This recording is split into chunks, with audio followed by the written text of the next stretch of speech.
என்ன வாழ்க்கடா இது. நாளை இன்னைக்கு கல்யாணம் ஆகும், நாளைக்கு கல்யாணம் ஆகணும். ஃபுல் டயட்ல ஹெவி ஒர்க் அவுட்ல பாடி பில்டோட இருந்தா வயசுதான் ஆகுதா தவிர கல்யாணம் ஆகிற மாதிரி தெரியல.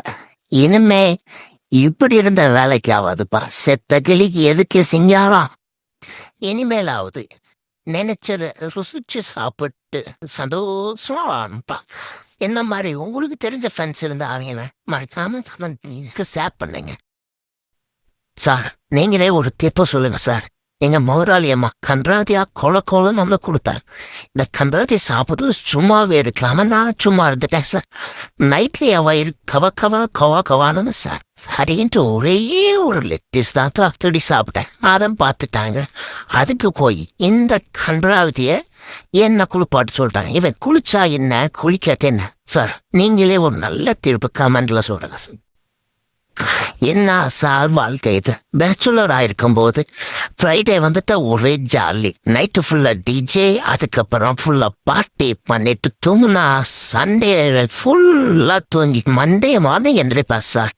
இப்போ என்னடா சாட்டர்டே ஆனா காலையில பொண்டாட்டி காஃபி போட்டு கொடுத்து அவுட்டிங் கூட்டிட்டு போயிட்டு சண்டே உள்ள காய்கறி நறுக்கி கொடுத்து பொண்டாட்டி கேள் பண்ணானா சார்.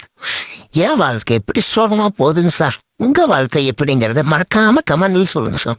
என்னோட அப்பா கஷ்டப்பட்டாலும் எனக்கு எல்லாம் வாங்கி கொடுத்து சாட்டர்டே சண்டே ஆனா பிரியா விட்டுடுவாரு.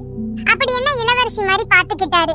ஏன் புருஷன் என்கிட்ட என்னமோ சொல்லி என்ன ராணி மாதிரி பாத்துக்கிறேன்னு சொல்லி கல்யாணம் பண்ணிட்டு இப்போ இவனுக்கு சமையல் செய்யற வேலைக்காரி மாதிரி மட்டும்தான் பாக்குறான். கேட்ட இதுதான் ரியல் வாழ்க்கைன்னு சொல்றேன். உங்க வாழ்க்கை எப்படி இருக்குன்னு கண்டிப்பா கமெண்ட்ல சொல்லுங்க.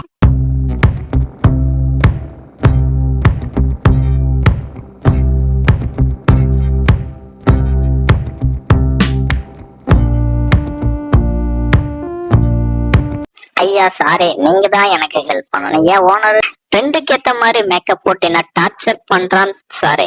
கேம் ஓடானா என்ன கேம் கெட்ட போட்டு விட்டுறான் சாரே. அதுக்கப்புறம் பாகுபலி படம் வந்தது சாரே. அப்ப என்ன பாகுபலி கெட்ட போட்டு விட்டுட்டான் சாரே.